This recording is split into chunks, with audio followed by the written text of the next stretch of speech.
You mentioned yesterday that Facebook was deceived by Alexander Kogan when he sold user information to Cambridge Analytica.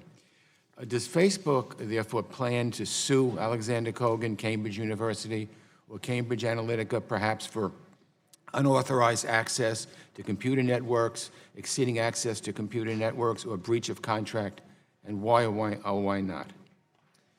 Congressman, it's something that we're looking into. We already took action by banning him from the platform, and we're going to be doing a full audit to make sure that he gets rid of all the data that he has as well.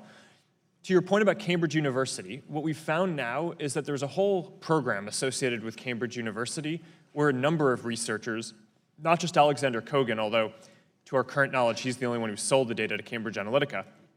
There were a number of other researchers who were building similar apps. So we do need to understand whether there was something bad going on at Cambridge University overall that will require a stronger action from us.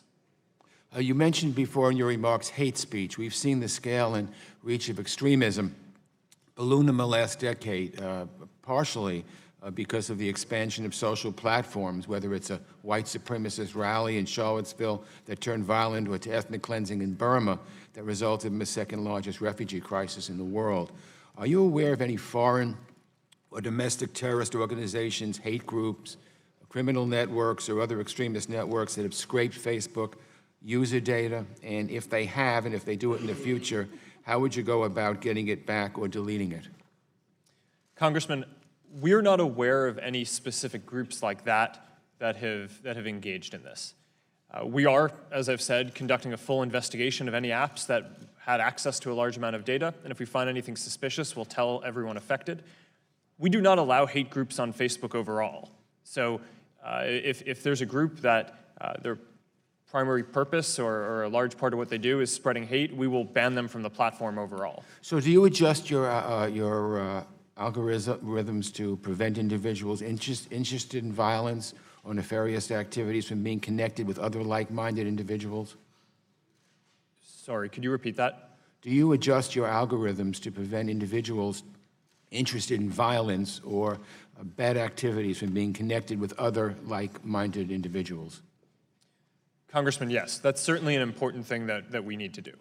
Okay, and finally, let me say this. Many of us are very angry about Russian influence in the 2016 presidential elections and Russian influence over our presidential elections. Does Facebook have the ability to detect when a foreign entity is attempting to buy a political ad? And is that process automated? Do you have procedures in place to inform key government players when a foreign entity is attempting to buy a political ad or when it might be taking other steps to interfere in an election?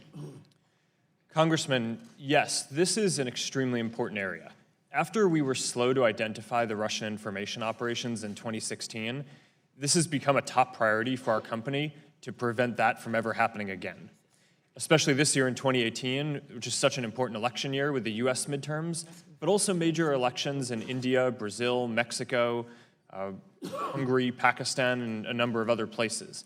So we're doing a number of things that I'm happy to talk about or follow up with afterwards around deploying new AI tools that can proactively catch fake accounts that Russia or others might create to spread misinformation. And one thing that I'll end on here, just because I know we're running low on time, is since the 2016 election, there have been a number of significant elections, including the French presidential election, the German election, and last year the US Senate Alabama special election. And the AI tools that we deployed in those elections were able to proactively take down tens of thousands of fake accounts that may have been trying to do the activity that you're talking about. So our tools are getting better. For as long as Russia has people who are employed who are trying to perpetrate this kind of interference, it will be hard for us to guarantee that we're going to fully stop everything. But it's an arms race, and I think that we're making ground and are doing better and better and are confident about how we're going to be able to do it. Gentleman's time has expired.